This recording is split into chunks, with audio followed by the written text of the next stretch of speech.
Hey everyone, नमस्कार। स्वागत है आप सभी का इंडिया के बेस्ट एजुकेशनल प्लेटफॉर्म डाउटनेट पर और योगेश चंद्र शुक्ला बायोलॉजी चैनल पे। मैं योगेश चंद्र शुक्ला शाम के 6 बजे इस बायोलॉजी लाइव में आपका बहुत स्वागत करता हूं। मैं उम्मीद करता हूं कि आप बेहतर होंगे, बहुत बेहतर होंगे, स्वस्थ होंगे और बच्चे से पढ़ाई कर रहे होंगे। और आज का सेशन आपके लिए बहुत जबरदस्त होने वाला है। आज मैं आपको मनुष्य की प्रतिरक्षा तंत्र के अलग अलग हिस्सों से आज आपको अवगत कराऊंगा, जिसमें से एंटीबायोटिक्स क्या होते हैं ये बात होगी, एंटीबॉडी क्या होता है इस विषय पे बात होगी, एलर्जी क्या होती है इस विषय पे बात होगी और टीकाकरण क्या है इस विषय पे बात होगी। आज विषय और भी होंगे कि मां अपने बच्चे को न्यूट्रिशन कैसे देती है, बात आज और भी होगी कि आखिर टीकाकरण कैसे काम करता है, बात और भी कुछ होगी। इसलिए इस वीडियो को अंत तक जरूर देखते रहें। आपके लिए ये चैनल, ये वीडियो आज जबरदस्त पॉइंट देने वाला है। नहीं तो आज हम स्टार्ट करने जा रहे हैं मानव के इम्यून सिस्टम का एक अगला पार्ट, जिसे मैंने पहले पढ़ाया हुआ था और अभी मैं उसको और आपको विशेष तरीके से आज आपको पढ़ाने वाला हूं। तो सारे बच्चे ध्यान से मेरी बातें सुन सकते हैं, समझ सकते हैं। एनसीईआरटी के एक लाइन में आपको समझाऊंगा और एक एक बात आपके समझ में आएगी, उसके नोट आप लोग कर लेंगे। मिलकर आज हम कवर करते हैं सभी बच्चों की प्रतिरक्षा।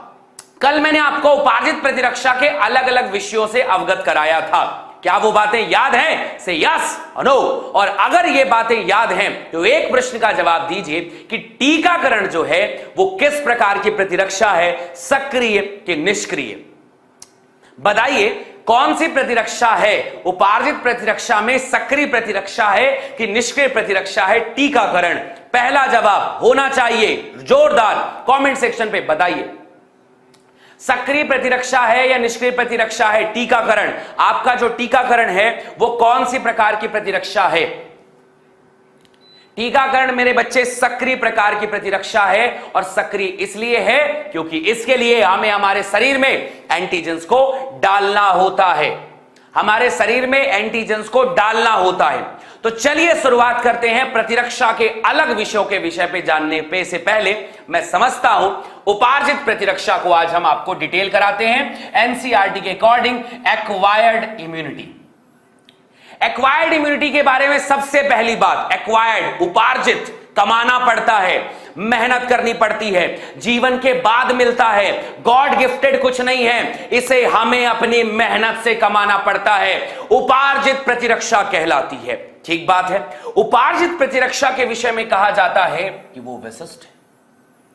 उपार्जित प्रतिरक्षा के बारे में कहा जाता है कि वो विशिष्ट है। विशिष्ट का मतलब क्या होता है? विशिष्ट का मतलब होता है हर बीमारी के लिए अलग। यह प्रतिरक्षा हर रोग कारक के लिए अलग होती है भाई। हर रोग कारक के लिए अलग, डेंगू के लिए अलग, चिकनगुनिया के लिए अलग, टाइफाइड के लिए अलग, न्यूमोनिया के लिए अलग, सब के लिए यह प्रतिरक्षा एकदम अलग अलग होती है। ठीक बात है, बहुत बढ़िया। इसका अभिलक्षण स्मृति है। यह शब्द क्या है? कौन है स्मृति? हां, कौन है आखिर ये स्मृति? ठीक है, जल्दी बताइए ये कौन है स्मृति? ये स्मृति वो है कि इसका मेन कैरेक्टरिस्टिक फीचर मेमोरी है। जब ये हमें हमारे शरीर में आती है तो एक मेमोरी बनाती है। मेमोरी बनाने का मतलब यह होता है कि जब हमें कोई एंटीजन मारता है, हम एंटीजन को मारते हैं, तो हम जब एंटीजन को मारेंगे तो एंटीजन को मारने का तरीका हमारा शरीर याद कर लेता है। कैसे याद करता है वो मैं बात बताऊंगा, लेकिन ये याद रहता है, इसे मेमोरी कहते हैं। सो कभी भी उपार्जित प्रतिरक्षण जो है वो मेमोरी होता है। ठीक है, इन्नेट इम्यूनिटी जो हमारे पास में सहज है उसमें मेमोरी नहीं होती। सहज इम्यूनिटी में कभी भी मेमोरी नहीं होती। पर अगर हमारे पास इन्नेट उपार्जित प्रतिरक्षा है, इसमें स्मृति होती है। दो बातें, विशिष्ट और स्मृति, दोनों बातें समझ में आ गई? कमेंट सेक्शन पे लाइक कर दो कि बता दो बॉस हां जी बात समझ गए हैं। इसका अर्थ यह है कि हमारे शरीर में जब कोई पहली बार रोगजनक से सामना होगा, तो जब हमारे पास पहली बार कोई रोगजनक आएगा तो हम उसे देखेंगे, परखेंगे, जानेंगे, पूछेंगे कैसे हो तुम, स्वागत है आपका। हम उसे पहचानेंगे, धीरे धीरे पहचानेंगे, स्लोली स्लोली पहचानेंगे, और जब वो धीरे धीरे पहचानेंगे, इस अनुक्रिया को रिस्पॉन्स करता है जो निम्न तीव्रता का होता है, प्राथमिक रिस्पॉन्स कहलाता है, हम उसे कहते हैं प्राइमरी रिस्पॉन्स। ये एक बहुत बड़ा सवाल है नीट का कि हम जो प्राइमरी रिस्पॉन्स देते हैं, जब कोई एंटीजन हमारे शरीर में पहली बार आता है तो उसके विपरीत हम प्रतिक्रिया देते हैं, और उस प्रतिक्रिया को प्राथमिक अनुक्रिया, प्राइमरी रिस्पॉन्स कहते हैं। Got my point?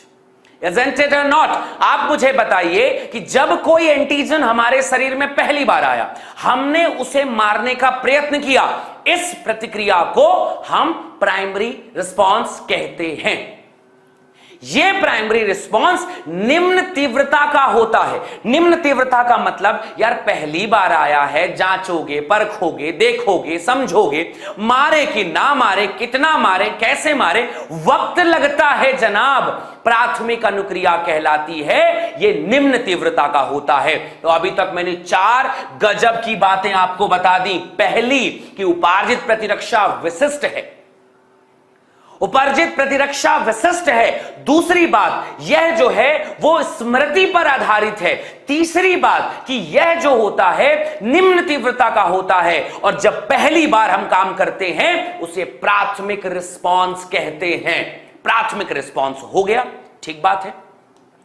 अब सेकेंड टाइम रिस्पॉन्स 2 होते हैं भाई। जब हम पहली बार मिलते हैं धीरे धीरे, वो कहते हैं ना कि आपसे तुम हो गए, फिर तू का तमगा हो गए, धीरे धीरे आप मेरे, ऐसा करके गाना बनाए ना, वैसे ही होता है। पहले आप इज्जत, सम्मान, प्यार, अलार, दुलार पहली बार हम करते हैं, और दोबारा मिलता है तो दुत्कार होता है ना। वैसे ये भी है, जब पहली बार मिला है, हम उसको नहीं जानते थे, तो जब हम पहली बार उसको नहीं जानते थे तो प्यार से बुलाए, आओ जरा, बैठो जरा, देखो जरा, समझो जरा, उसको बैठा के मौका देते हैं कि आ जाओ, चलो तुमको पहली बार आए हो, कोई बात नहीं, आ जाओ। जब दोबारा वो आएगा, पहली बार आएगा तो धीरे धीरे मारेंगे उसको, धीरे धीरे तड़पा तड़पा के। पहला रिस्पॉन्स है प्राइमरी रिस्पॉन्स, स्लो होता है, निम्न तीव्रता का होता है। बाद में जब रोगजनक से उसी रोगजनक का सामना आया, उच्च तीव्रता का होगा। इवन इतना उच्च तीव्र होगा कि तुम्हें पता तक नहीं चलेगा कि कब वो आया और कब हम उसे उड़ा दिए। पता भी नहीं चलेगा कि वो कब आया और कब हम उसे उड़ा दिए, मार दिए हम उसको, हम मार दिए उसको, मार दिए भाई साहब, उसको मार दिए। जैसे चिकन पॉक्स पहली बार आता है तो हम उसे सम्मान देते हैं, हमारे शरीर में फोड़ा तक हो जाता है, हम बुखार ले लेते हैं, हम ना जाने कितनी बीमारियां पहली बार में धीरे धीरे असर करते हैं। दोबारा आके देखे चिकन पॉक्स, दोबारा आएगा तो हमारा शरीर उसको पहले ही उड़ा देता है, पता तक नहीं चलता कि वो आया था, कि वो गया था, मार देता है। 2 रिस्पॉन्स हो गए। तो सारे बच्चे आज इस बात को जान लीजिए कि जब हमारे शरीर में कोई आता है तो 2 बार आता है, एक पहली बार और एक दूसरी बार। पहली बार आया है तो धीरे धीरे मारेंगे।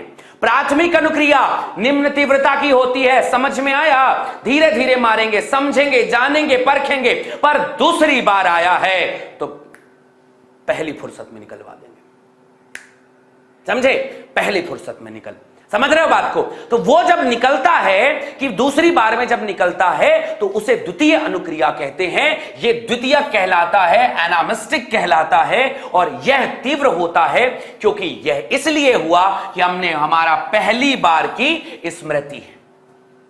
दूसरी बार हम तेजी से इसलिए काम कर पाए क्योंकि हमें स्मृति है। जैसे पीसी रोड में हम पहली बार जाते हैं तो धीरे धीरे जाते हैं, एक बार हमें समझ में आ गया तो दोबारा रफ्तार से जाते हैं।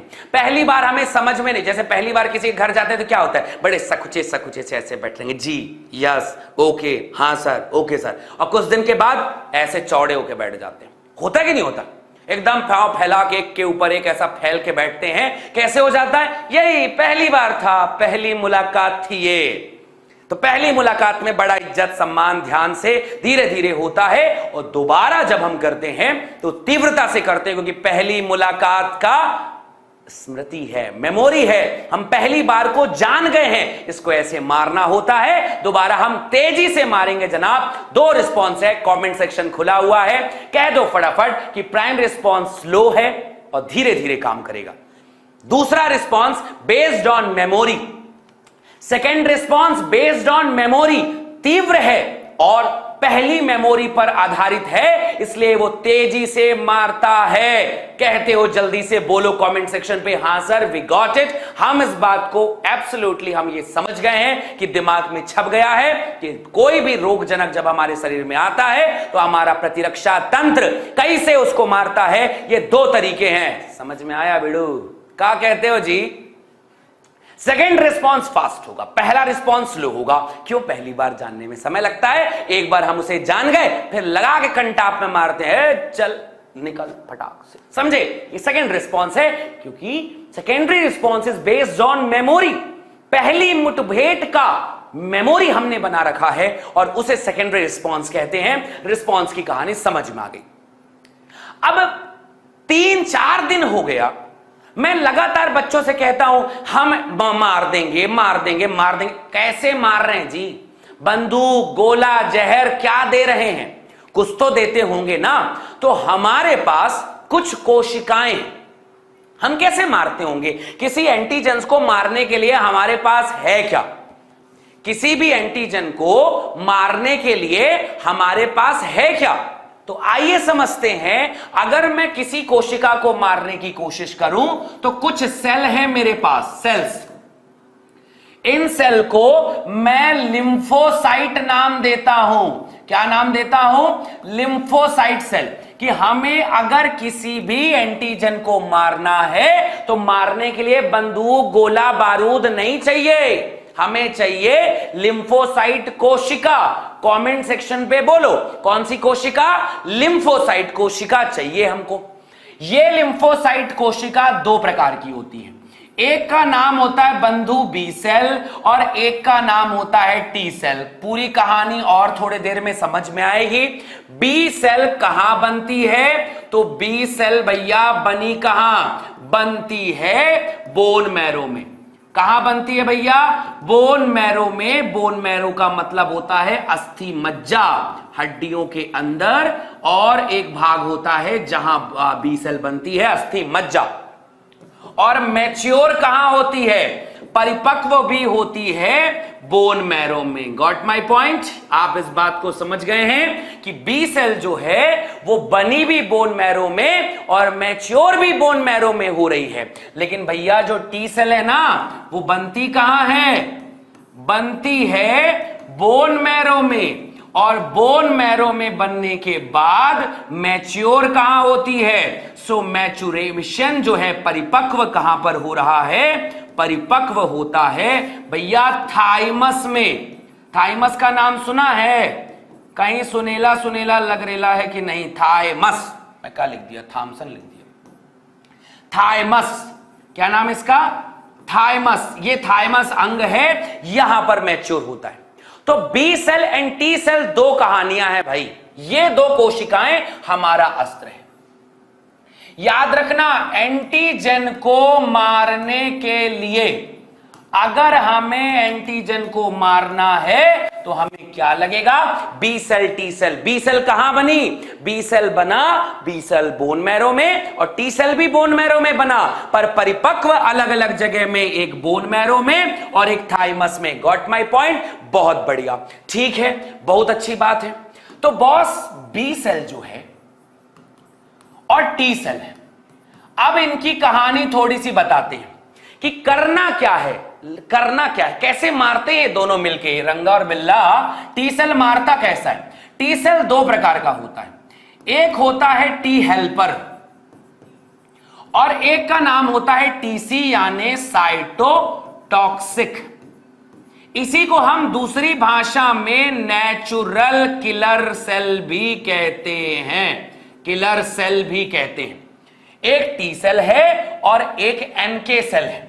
किलर जो है सेल भी कहते हैं, ये दूसरा सेल हमारे पास में हो गया, सेल्स हो गए। एनके सेल दो टाइप की कोशिकाएं हैं। अब टी सेल का काम क्या है और बी सेल का काम? बी सेल दो टाइप की होती है, एक का नाम होता है भैया बी एंटीबॉडी और एक होता है बी मेमोरी। अब कहानी को समझो, यही चार लोग जिम्मेदार हैं भैया, ये 4 लोग जिम्मेदार हैं हमारी कहानी को, ठीक है, हमारी कहानी को समझना यहां पर कि टी सेल जो है यह एंटीबॉडी बनाने में मदद करती है। अगर तुमसे बोला जाए टी सेल क्या करती है तो यह बताना, यह एंटी बॉडी बनाने में, एंटीबॉडी मतलब प्रतिजन को मारने में, बनाने में बी सेल की मदद करती है। बनाती खुद नहीं है, मदद करती है। तो टी एच सेल का काम बताओ भैया, टी एच सेल क्या करती है? टी हेल्पर, टी एच जो है उसका नाम है टी हेल्पर। ये मदद किया बी सेल का, हेल्प करता है। क्या मदद करेगा जी? अरे मदद में क्या, मदद में करता है टी सेल, यह सेल को, सेल्फ और नॉन सेल्फ को पहचानने में, सेल्फ और नॉन सेल्फ, सेल्फ और नॉन सेल्फ का मतलब समझते हो? सेल्फ और नॉन सेल्फ का मतलब यह होता है को पहचानने में आवश्यक है। तो तुमसे कोई पूछे कि भैया टी सेल क्या करता है? मदद करता है एंटीबॉडी बनाने में। क्या मदद चाहिए जी? हमको मदद चाहिए, ठीक है। क्या किसको मारता है? सेल्फ और नॉन सेल्फ को। सेल्फ और नॉन सेल्फ पता लगाओ कि जो आया है वो हमारा अपना है कि पराया है, जो आया है वो अपना है कि पराया है। अगर अपना है वेलकम है, अगर पराया है अभी खत्म करो इसको। अपना और पराया को कौन पहचानता है? आपसे पूछा जाएगा सेल्फ और नॉन सेल्फ के बीच में पहचान कौन करता है? तुम्हारा शरीर है। मान लो इस शरीर के तुम्हारी किडनी में किसी और का किडनी डाल दें तो क्या ग्रहण कर लेगा? नहीं करेगा। कौन नहीं करने देगा? T cell. तुमसे पूछा जाए कि टी सेल क्या करता है तो बोलना रिकॉग्निशन बिटवीन सेल्फ और नॉन सेल्फ। कौन मेरा अपना, कौन मेरा पराया। मेरा ब्लड ग्रुप अगर ए है तो ए से ले लूंगा, बी से नहीं लूंगा, तो ए को लाना और बी को नहीं लाना टी सेल काम करती है। सो टी सेल काम का है पता लगाना। ये बी सेल कौन है पता है? ये बी सेल है बंदूक, ऐसा कोने पे लगा के बैठे रहेगी। टी सेल बोलेगी मार दो, मार देगा। टी सेल कहेगी ए नहीं मारना है, नहीं मारना है, अपना है, अपना है, अपना ही है, ये तेरे ही शरीर का किडनी है रे बाबू, इसको मारने का नहीं है। तो टी सेल अगर बोलेगा नहीं मारो तो बी सेल नहीं मारेगा, और अगर टी सेल कह देगा अभी मारो तो मार देगा। तो टी सेल का काम ही यही है, सेल्फ और नॉन सेल्फ को पहचानने में आवश्यक है। टी हेल्पर सेल यही काम करती है। ये policeman of our body है, ये हमारे शरीर का पुलिस बॉडी। पुलिस क्या करती है? चोर को पकड़ी और नेता के क्या नाम है इसका, जज के पास लेके चली गई, जज के पास लेके चली गई। अब ये पुलिस वालों का काम है कि इसको पकड़ो और जाके बता दो इसको मारना है कि नहीं मारना। पूरा काम कौन करता है? पुलिस। पता लगाती है कि ये ससुरा चोर है कि नहीं है, डाका डाला था कि नहीं डाला था, मर्डर किया कि नहीं किया, ये कौन बताता है? T cell. खोजबीन कौन करता है? T cell. सब बता दिए, ये इसको जाके छोड़ दिया। जब इसके पास छोड़े तो बी सेल ने बी एंटीबॉडी बनाया। एंटीबॉडी क्या होता है जी? एंटीबॉडी जो है या एंटीजन के अगेंस्ट, एंटीजन मतलब रोगाणु, जो तुम्हारे शरीर में नुकसान पहुंचा रहा है, जो तुम्हारे शरीर में बाहर से आया है, जो भी बाहर आया है को मारने के लिए, मारने का मटेरियल है। एंटीबॉडी क्या है? एक ऐसा मटेरियल, एक ऐसा केमिकल है, एक ऐसा प्रोटीन है जो बाहर से आए एंटीजन को मारने का काम करता है। तुम बताओ मुझे, एंटीबॉडी कौन बनाता है? बी सेल बनाती है। एंटीबॉडी कौन बनाता है? बी सेल बनाती। किसकी मदद से? टी सेल की मदद से। एंटीबॉडी कौन बनाता है? एंटीबॉडी बी सेल बनाती है। कमेंट में जोरदार आंसर होना चाहिए। कमेंट में बताओ एंटीबॉडी कौन बनाता है? बी सेल बनाता है। किसकी मदद से? टी सेल की मदद से। टी सेल क्या मदद करती है? टी सेल ये बताती है कि मारना है कि नहीं मारना है, एंटीबॉडी बनाना है कि नहीं बनाना है, ये टी सेल बताती है। और बी सेल बनाएगी, बना दी, क्या बनाई? एंटीबॉडी। एंटीबॉडी क्या है? एंटीजन को, बाहर से आए हुए पदार्थों को मारने वाला प्रोटीन है एंटीबॉडी। आज के बाद एंटीबॉडी को भूलना नहीं। एंटीबॉडी वो गोली है, वो जहर है, वो बम है जिससे हम बाहर से आए हुए पदार्थों को मारते हैं। उसे हम एंटीबॉडी कहते हैं, हम उसे एंटीबॉडी कहते हैं। आगे बढ़े। अब ये क्या है? ये है मेमोरी, ये है मेमोरी। तो मेमोरी फॉर सेकेंड टाइम, दोबारा अगर यही एंटी आ जाए, एंटीजन आ जाए, तो सेकेंड एनकाउंटर, दोबारा नाम मिल लियो हमसे, हम तुमरे बादे, तुम्हारे लिए सेकेंड एनकाउंटर के लिए बना लिए हैं। मेमोरी बना रखा है बाबू हमने तुम्हारे लिए, समझे? हमने तुम्हारे लिए मेमोरी बना दिया है। अगली बार आए तो तेजी से ठोकेंगे, ऐसा मारेंगे कि अगली पहली बार तो थोड़ा धीरे धीरे मारे थे, दोबारा में एकदम निस्ता नबूद कर देंगे। तो यह बात याद रखना, सेकेंड टाइम जो है वो मेमोरी भी बना लिया, ठीक बात है, बहुत बढ़िया, मेमोरी भी बना लिया। अब ये तो तीन लोग हो गए, तीन लोग हो गए, मतलब बी एंटीबॉडी, बी मेमोरी, और तीसरा हो गया हेल्पर सेल। ये कौन है जी? टीसी साइटोटॉक्सिक और नेचुरल किलर, ये कौन है? कभी कभी पुलिस वाले चोर को जज के पास तक नहीं ले जाते हैं, दिमाग खराब हुआ वहीं हिसाब कर देते हैं। एनकाउंटर करते हैं ना, करते हैं कि नहीं करते? इसी के लिए इसको नेचुरल किलर कहते हैं। साइटोटॉक्सिक सेल क्या करती है? देखती सुनती नहीं है, नहीं ले जाएगी बी सेल के पास, कभी कभी खुद मार देती है, कहे अब कौन ले जाए उतना दूर, मारो अभी यहीं पे, इधर पे मारो। तो साइटोटॉक्सिक जो होता है इसे हाफ एनकाउंटर सेल कह सकते हो, एनकाउंटर सेल कह सकते हो।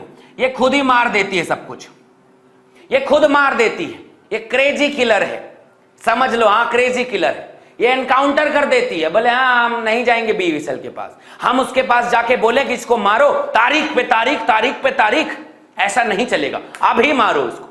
इस सेल को मेमोरी बनाने की जरूरत नहीं है, अभी के अभी मारो, डायरेक्ट फैसला होगा, तो वो हमारी नेचुरल किलर सेल होगी, टीसी साइटोटॉक्सिक सेल होगी। अब सारे बच्चे कमेंट सेक्शन पे एकदम क्लियर पॉइंट पे बताओ कि yes sir we got it, कि हमारे पास ऐसा कौन सा वो पदार्थ है जिससे हम किसी दूसरे एंटीजन को मारते हैं। क्योंकि कल से परसों से लगभग जब से मैं प्रतिरक्षा तंत्र पढ़ा रहा हूं, मैं बार बार कहता एंटीजन आएगा हम मारेंगे, एंटीजन आएगा हम मारेंगे। अगर कैसे मारेंगे यार? ऐसे मारेंगे।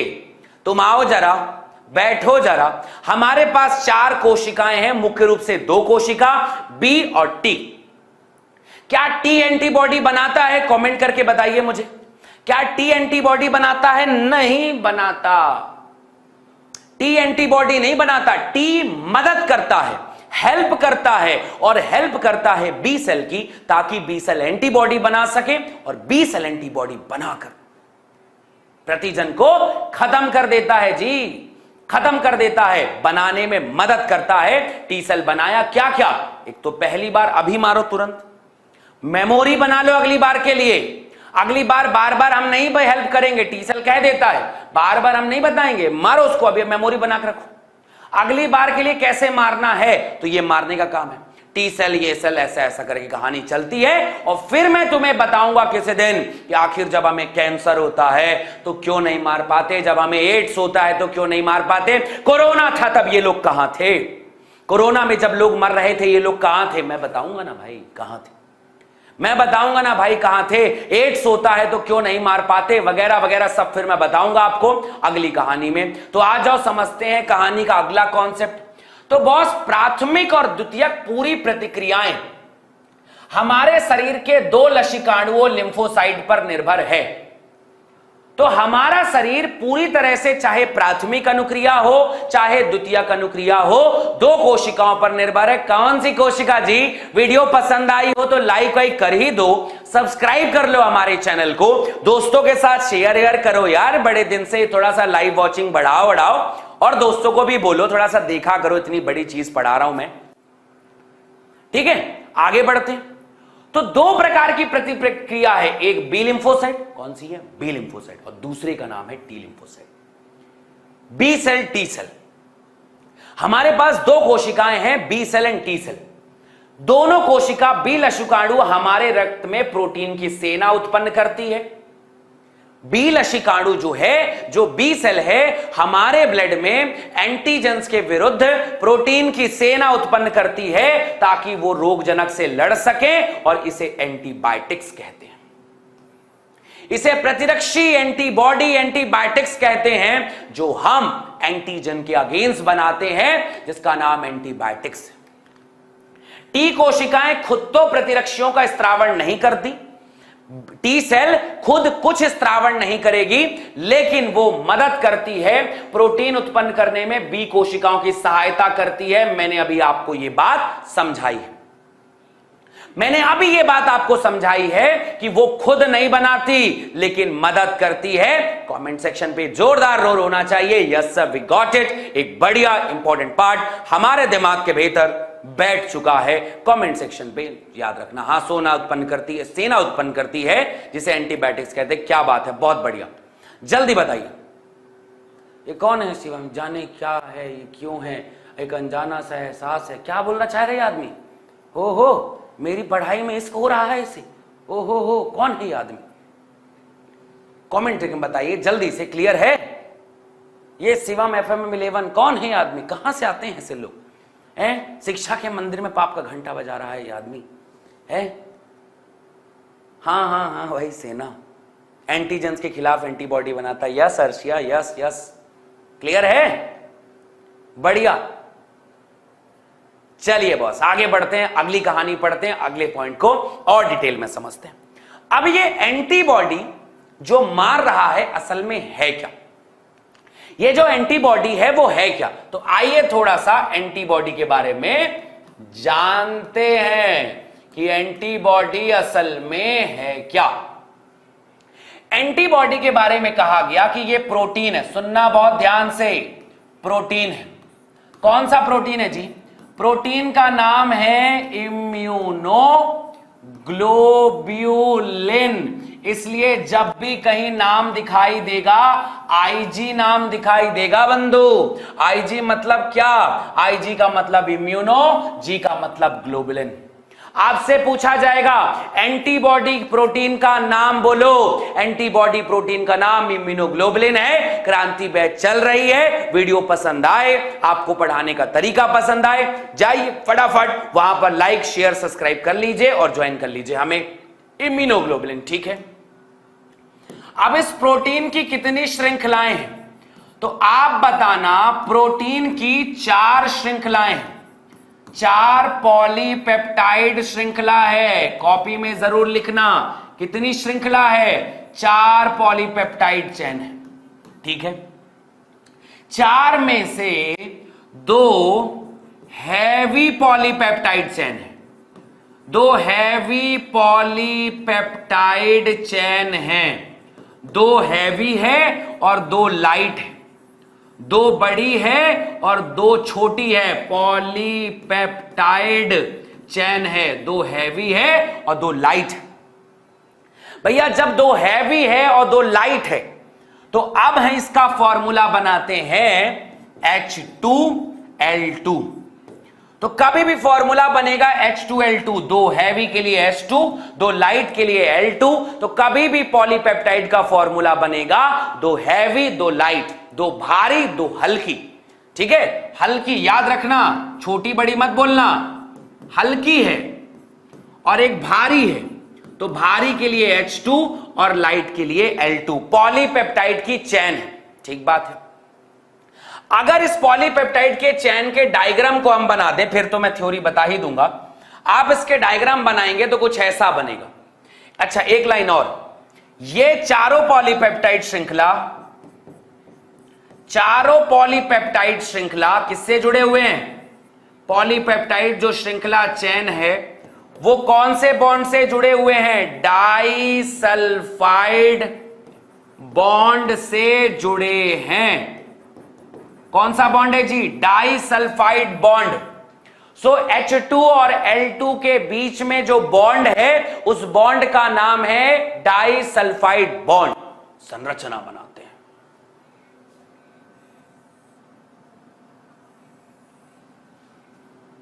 बनाइए मेरे साथ संरचनाएं।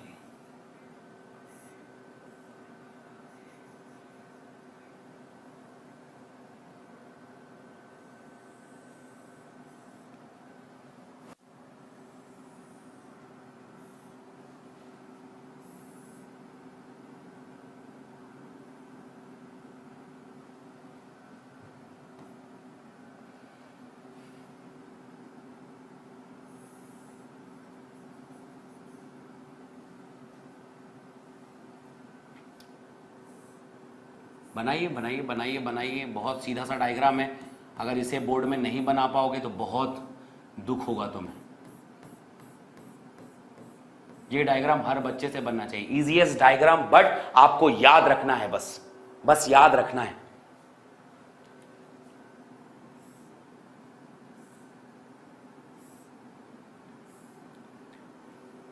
बनाओ फटाफट।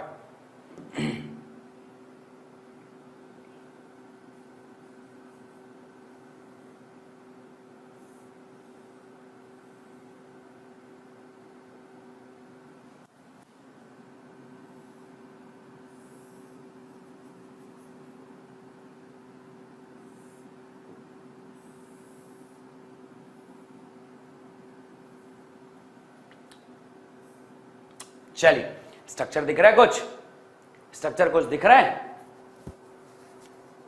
यहां दिख रहा है? चलो भाई आ जाओ फटाफट। अब इसके डायग्राम की कहानी को फटाफट पढ़ लोगे यार। बॉन्ड ऑन बता दो फटाफट सबके बारे में। देखो, सबसे पहली बात, हर एक चैन आपस में डाइसल्फाइड बॉन्ड से जुड़ी हुई है। तो ये SS जो भी दिख रहा है वो सारा डाइसल्फाइड बॉन्ड है। वो सारा का सारा डाइसल्फाइड बॉन्ड है। सारा का सारा डाइसल्फाइड बॉन्ड है। ये देखो, ये सारे के सारे डाइसल्फाइड बॉन्ड है। बनाना सीखो कहां कहां पे डाइसल्फाइड बॉन्ड है। याद कर लो, एक बार जीवन में याद कर लिया हमेशा काम आएगा। मैंने एक बार याद किया था, आज तक काम आ रहा है। Disulphide bond. बताइए डाइसल्फाइड बॉन्ड कहां कहां बन रहा है। मेरे साथ सीख लीजिए कि डाइसल्फाइड बॉन्ड कहां कहां बन रहा है। तुम्हारा काम जीवन भर खत्म। डाइसल्फाइड बॉन्ड बनते जा रहे हैं। ये है बेटा जी, जो दो हैवी दिख रही हैं, बड़ी बड़ी श्रृंखलाएं दिखाई दे रही हैं आपको। ये है आपका H1, ये है आपका H2, ये है आपका L1, ये है आपका L2। और ये H2 L2 के बीच में आप बस इतना बात याद रखना, मतलब इसमें एक चीज याद रख लेना कि इस जगह का नाम होता है एंटीजन बाइंडिंग साइट। पूरी एंटीबॉडी में एंटीजन कहां बंद होगा? इस जगह पे ABS, एंटीजन बाइंडिंग साइट। ये जो टर्मिनल है इसकी तरफ C होता है और इधर होता है N टर्मिनल। आपका डायग्राम क्लियर है? आपका डायग्राम क्लियर है? ये है हमारी एंटीबॉडी। लिख के ले लो, 2 से 3 मार्क्स का क्वेश्चन इसके ऊपर आता है। अब की बारी बोर्ड में आएगा। जो बच्चा बना लेगा वो बना लेगा, और जो नहीं बना पाएगा होगा जाएगा। और क्या? अरे बोलो, आलोक वर्मा, क्या नाम है इसका? महफिल ना सही तन्हाई तो मिलती है, मिले ना सही जुदाई तो मिलती है, प्यार में कुछ नहीं मिलता, वफा नहीं, वफा ना सही बेवफाई तो मिलती है। ये कौन है यार? दर्द शायर हैं? ये है कौन ये आदमी? मतलब एकदम बेचारा दर्द निकाल दिया है भाई, हैं? दर्द निकाल दिया है। ये कौन है? इसको हटाना पड़ेगा, इसको हटाना पड़ेगा। ये तो माहौल बदल दे रहा है पूरा एकदम। वाह वाह वाह वाह वाह वाह, क्या बात है, एकदम आग लगा दिया इसने।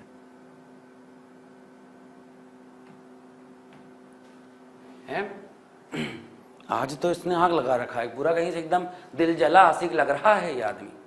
ठीक है, 12th क्लास 10वीं 12वीं पढ़े नहीं, इसकी मोहब्बत हो रहा है इनको। वाह, हाँ नहीं नहीं, ये मतलब अगर थ्योरी के साथ में पूछा तो 5 मार्क्स का, अदरवाइज 2 मार्क्स का क्वेश्चन आता है और ये पूछा जाता है। क्लियर है? ठीक है। हाँ, पढ़ने वाला बच्चा नहीं तो यहां क्लास में कर क्या रहा है, तो इसको यहां कौन सा स्कीम मिल जाएगी, और वैसे भी ऐसा दिल जलो वाली बात करके इसको क्या कोई मिलने वाला है? जल्दी बताओ। हटा दिया। ठीक है, ये बात क्लियर है सभी को? कर दिया ब्लॉक जी, कर दिया उसको हमने। ठीक है, बहुत ही ज्यादा मतलब सब गलत फैला रहा था बच्चों को। ठीक है, समझ रहे हो ना? क्लियर है यहां तक सभी लोगों को? अब आगे बढ़ते हैं। ठीक है भाई, अब सवाल ये आता है कि ये देखो, ये डायग्राम है, ये वाला डायग्राम है, आप लोग और अच्छे से बना सकते हो, इसको और क्लियर कर लेना। नाइट्रोजन टर्मिनल है, NS, जैसा तुम्हारा बनाने का मन करे ये बना लेना। ठीक है, हो जाएगा सभी का? अरे कमेंट सेक्शन पे लाइक करो यार, शेयर करो एक बार फटाफट, एंड सब्सक्राइब करो अपने हमारे चैनल को, और टेलीग्राम पे भी ज्वाइन कर लेना। अगर क्रांति बैच ज्वाइन करनी हो तो कमेंट बॉक्स में लिंक है, उसको भी जाके ज्वाइन कर लो। ठीक है, चलिए स्टार्ट करते हैं। ठीक है, चलिए स्टार्ट करते हैं अगला पार्ट। तो ये एंटीबॉडी कितने टाइप की होती है? तो यहां पर एक कहानी बड़ी आती है कि ये जो एंटीबॉडी है के टाइप बताओ यार। तो यार एंटीबॉडी के टाइप में सबसे पहले एक होता है जिसका ट्रिक बताता हूं मैं आपको, GAMED, ये ट्रिक बना, GAMED, ये इसका ट्रिक।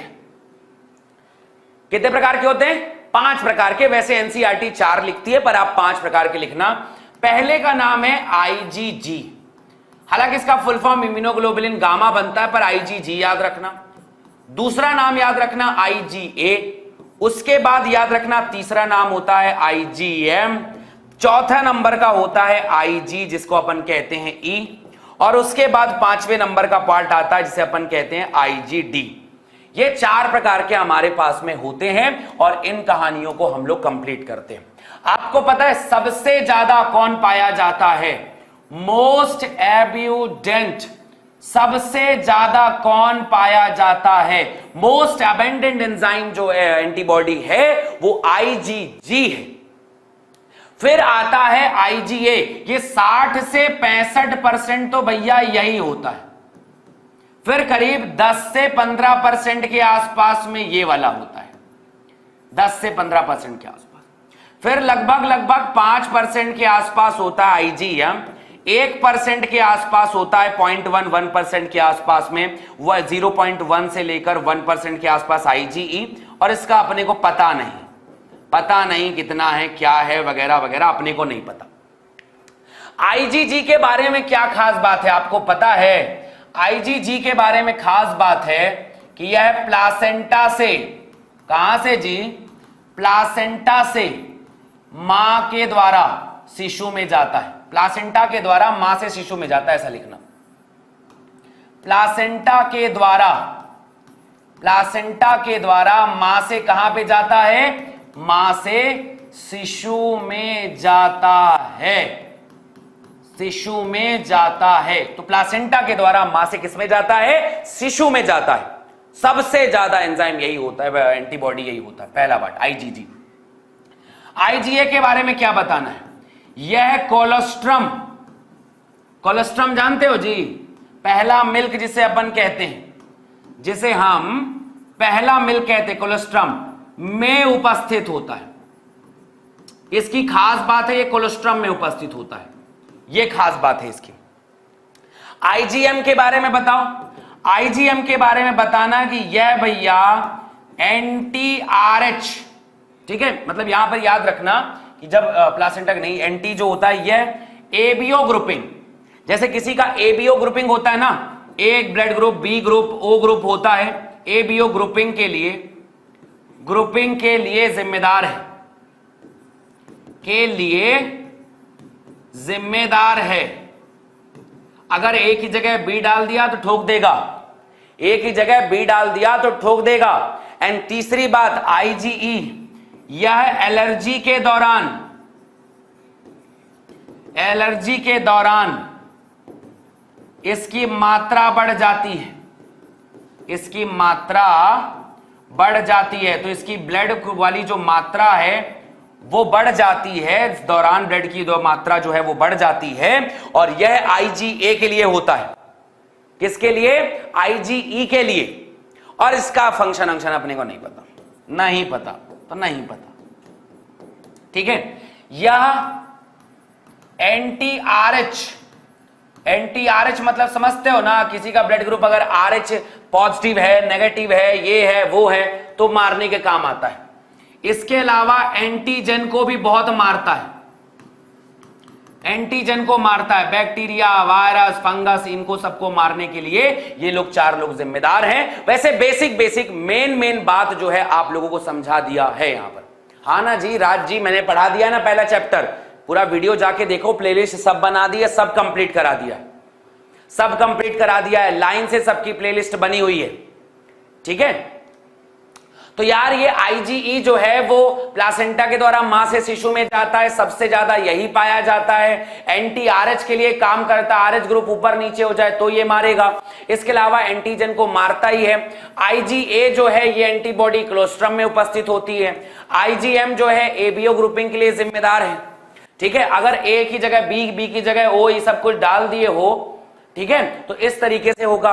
इसके बाद आईजीई जो है एलर्जी के दौरान, तो ये बात याद रखना, अगर तुम्हारे को एलर्जी हो गया, अगर तुम्हें एलर्जी हो गया तो एलर्जी के दौरान कौन सा एंटीबॉडी है जो तुम्हें मारेगा, तुम्हें बचाएगा या उसे मारने की कोशिश करेगा या कुछ ऐसा करेगा, कौन है वो होता है आईजीई। कौन होता है बेटा? आईजीई होता है। और सबसे आखिरी है आईजीडी जो आखिरी में काम करता है। तो ये कहानी हमारे पास हो गई और इसको हमको पढ़ना था। अब आ जाए एक बार हम एनसीईआरटी के थोड़े से बिंदुओं को पढ़ लेते हैं। समझ में आया बंधु? तो कमेंट सेक्शन पे एक बार लाइक कर दो, शेयर कर दो, सब्सक्राइब कर दो हमारे चैनल को। कमेंट सेक्शन पे एक लिंक है, उस लिंक पे गूगल फॉर्म है, फिल कर दो। अगर क्रांति बैच चाहिए हो तो, जरूरत है तो कर दो और हार दो ना कर दो, जो करने का हो कर दो, ठीक है। आगे बढ़ते हैं। तो यार अब यहां पर एनसीईआरटी ने लिखा हुआ है कि प्रतिरक्षी अणु में, एंटीबॉडी में 4 श्रृंखला है, 2 छोटी लघु वाली और 2 बड़ी दीर्घ वाली, 2 हैवी 2 लाइट, इन्हें H2L2 कहते हैं। अब हमारे शरीर में भिन्न भिन्न प्रकार की प्रतिरक्षी क्रियाएं, आईजीए, आईजीएम, आईजीई, आईजीजी, ठीक है। तो इसका सीक्वेंस लिख लेना, आईजीजी, प्रतिरक्षी का कार्टून इधर उधर लिखा हुआ है। अब हमारे शरीर में जो प्रतिरक्षा तंत्र है वो 2 प्रकार का होता है। हमारे शरीर का प्रतिरक्षा तंत्र, अरे शिवम जी कहां जा रहे हो? रुको यार, कहां जाओगे तुम? रुको जरा, थोड़ा पढ़ाई वढ़ाई कर लो। अभी तक तो बकैती कर रहे थे, तुम आशिक बने फिर रहे थे। थोड़ा पढ़ाई वढ़ाई कर लो फिर जाना, ठीक है। क्या जल्दी है, कहां जाना है, ठीक है। क्रांति बैच स्टार्ट हो चुका है, एटीट्यूड बॉय स्टार्ट हो चुका है। तो आओ यहां पर सुनते हैं। तो प्रतिरक्षा तंत्र 2 प्रकार का होता है। पहला ह्यूमोरल इम्यूनिटी, तरल माध्यित प्रतिरक्षा। ऐसी प्रतिरक्षा जो तरल पर आधारित होती है, जैसे ब्लड पर, जो ब्लड और ब्लड की कोशिकाओं पर आधारित है वो तरल माध्यित प्रतिरक्षा है। बी एंड टी सेल दोनों उसमें पार्टिसिपेट करती हैं, जो ब्लड में मारने का काम करेंगे, जिनका मारने का काम ब्लड का है। दूसरी माध्यित है कोशिका माध्यित प्रतिरक्षा, जिसमें हम कोशिका के माध्यम से मारते हैं। तो हमारे पास 2 प्रकार की प्रतिरक्षा है। एक तरह प्रतिरक्षा जो रक्त में पाई जाती है, एक ऐसी प्रतिरक्षा है जो रक्त में पाई जाती है, इसे तरल प्रतिरक्षा अनुक्रिया ह्यूमोरल इम्यूनिटी कहते हैं। So what is humoral immunity? हाँ, बस एग्जाम में अच्छे मार्क्स मिलेंगे। हाँ जी सृष्टि, आपको बिल्कुल मार्क्स मिलेंगे, बताओ। तो हमारे पास में क्या हो रहा है, जब हम ये कहते हैं कि कोई प्रतिरक्षा अगर हमारे ब्लड में उपस्थित है, रक्त में, तो रक्त द्रव ना जी, हाँ ना जी, तो रक्त में मिलेगा, तो ये 2 प्रकार की माध्यित प्रतिरक्षा उपार्जित प्रतिरक्षा अनुक्रियाओं में से एक है। ये 2 प्रकार की प्रतिरक्षा है, माध्यित प्रतिरक्षा उपार्जित प्रतिरक्षा अनुक्रियाओं में से एक है। ये प्रकार होता है, ये पहला है, ब्लड में उपस्थित होता है, बी एंड टी सेल काम करती है। दूसरी प्रतिरक्षा है हमारे पास में कोशिका माध्यित प्रतिरक्षा, बड़ा important part, cell mediated immunity, CMI। मेरे बच्चे नाम क्या है? CMI, cell mediated immunity. किस पर आधारित है? टी सेल पर। तो सेल मेडिएटेड इम्यूनिटी का काम यह है कि जब भी तुम्हारे शरीर में कोई एंटीजन आए तो टी सेल उसको जांचता है, परखता है, पहचानता है और अगर खराब हुआ तो मार भी देता है। तो यहां पर एक बड़ा सिंपल सा बात है कि तरल प्रतिरक्षा जो है वो ब्लड में उपस्थित है, बी टी सेल दोनों काम करते हैं उसमें। कोशिका माध्यित प्रतिरक्षा CMI, सेल मेडिएटेड इम्यूनिटी का काम कैसा है कि तुम्हारे शरीर में कौन आ रहा है, कौन जा रहा है, वो देख रहा है। अगर उसको लगा कि कोई उल्टा सीधा आया है तो मार देगा। अगर उसको लगा कि वो अपने शरीर को पहचानता है भाई, मात्र अपने शरीर को, वो अपने शरीर के अलावा किसी को नहीं जानता। तुम्हारे शरीर की कोशिका होगी, आने देगा। ये CMI का काम है, सेल मेडिएटेड इम्यूनिटी का काम है कि तुम्हारे शरीर की कोशिका है तो आने देगा। अगर शरीर के बाहर की कोशिका आ रही है उसको मारने का काम CMI करेगा। सेल मेडिएटेड इम्यूनिटी उसको मारने का काम CMI करेगा। जस्ट एग्जांपल के लिए आपको पता है, ये क्वेश्चन पूछा भी जाता है कि अगर आप ऑर्गन ट्रांसप्लांट कर रहे हो, आपका किडनी खराब हो गया, आप किसी और से किडनी ले रहे हो, आपका हार्ट खराब हो गया, आप किसी और से हार्ट ले रहे हो, आपका लीवर खराब हो गया, आप किसी और से लीवर ले रहे हो, तो ये सामान्यतः फेल हो जाता है। आपको पता है ये सामान्यतः फेल हो जाता है। 95% चांस फेल होने के, और फेल इसलिए हो जाता है क्योंकि हमारा शरीर उसे एक्सेप्ट नहीं करता। They are non self cells, हमारे शरीर की कोशिकाओं को एक्सेप्ट नहीं करता वो, तो हमारा शरीर उसको मार देता है। तो किसने मारा? CMI ने मारा। किसने मारा? CMI ने मारा। तो दूसरे प्रकार की प्रतिरक्षा CMI है, कोशिका माध्यित प्रतिरक्षा। CMI सेल मेडिएटेड इम्यूनिटी कहलाता है। और यह प्रतिरक्षा याद रखना, यह जब हमारा हृदय, नेत्र, वृक्क, यकृत काम करना बंद कर जाता है तो बाहर से जब हम प्रतिरोपण करते हैं, बाहर से जब हमें अंतरोपण करना होता है तो रोगी सामान्य जीव जो होता है तब उपयुक्त दाता की तलाश करते हैं। तो प्रतिरोपण के लिए हर किसी से शरीर नहीं ले सकते। तो तुम्हें क्या लगता है तुम किडनी से किसी से भी ले लोगे, तुम किसी का भी हार्ट ले लोगे? नहीं नहीं नहीं, किसी किसी का ही मिलता है।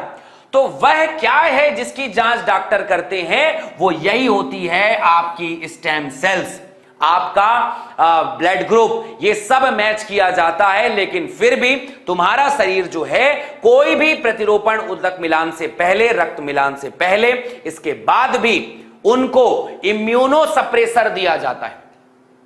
कौन सी कोशिका के काम को रोका जाता है? टी सेल को कहा जाता है, ए भाई मेरा किडनी खराब हो गया है, थोड़ा देर आने देना इसको, मेरा किडनी खराब हो गया है। टी सेल को दबाया जाता है, इम्यूनो सप्रेशर दिया जाता है कि रुक जा भाई, आने दे, मेरा किडनी खत्म हो चुका है, मेरा हार्ट खत्म हो चुका है, आने दो। तो टी सेल को दबाया जाता है। तो टी सेल को दबाया जाता है, टी सेल को कहते हैं कि भैया थोड़ी देर रुक जा यार, आ जाने दे, काम कर लेने दे। तो जब भी तुम्हारे शरीर में प्रतिरोपण किया जाएगा, ट्रांसप्लांट किया जाएगा, तो ट्रांसप्लांट करते समय तुम्हारे शरीर में इम्यूनो सप्रेशन दिया जाता है, जो शरीर में स्वयं और पर में भेद करने में सक्षम है।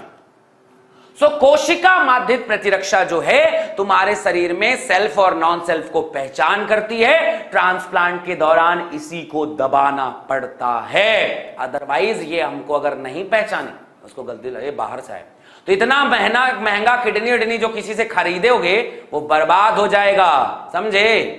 बर्बाद हो जाएगा वो। तो तुम्हारा शरीर हर किसी को आने नहीं देता। ब्लड ग्रुप मैच हो जाए, चाहे जो मैच हो जाए, दूसरे का शरीर तो दूसरे का है ना जी, वो तुम्हारा थोड़ी हो जाएगा।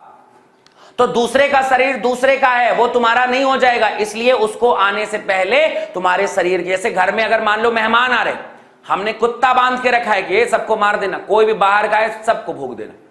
पर अगर किसी बाहरी को हम खुद लेकर आ रहे हैं तो अपने कुत्ते कहते हैं, ए बाबू दोस्त है मेरा, मत बेइज्जती करवा, शांत हो जा थोड़ा सा, करवाते हैं ना कुत्ते को शांत। वैसा ही है ये हमारा कोशिका माध्यित प्रतिरक्षा, हमारा वॉचमैन है, इसको बोल के रखें, कोई बाहर से गोली मार देना।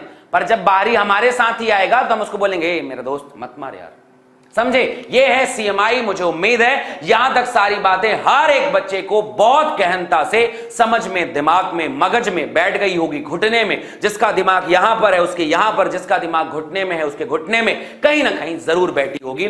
मुझे उम्मीद है अगर आपको ये वीडियो पसंद आएगी, वीडियो को लाइक जरूर कर देना, शेयर कर देना, सब्सक्राइब कर देना, बेल आइकन प्रेस कर देना और कमेंट बॉक्स के ऊपर में एक लिंक है, उस लिंक पे क्रांति बैच के लिए आप मुझे ज्वाइन कर लेना। Thank you so much. ठीक है भाई, love you all, bye bye.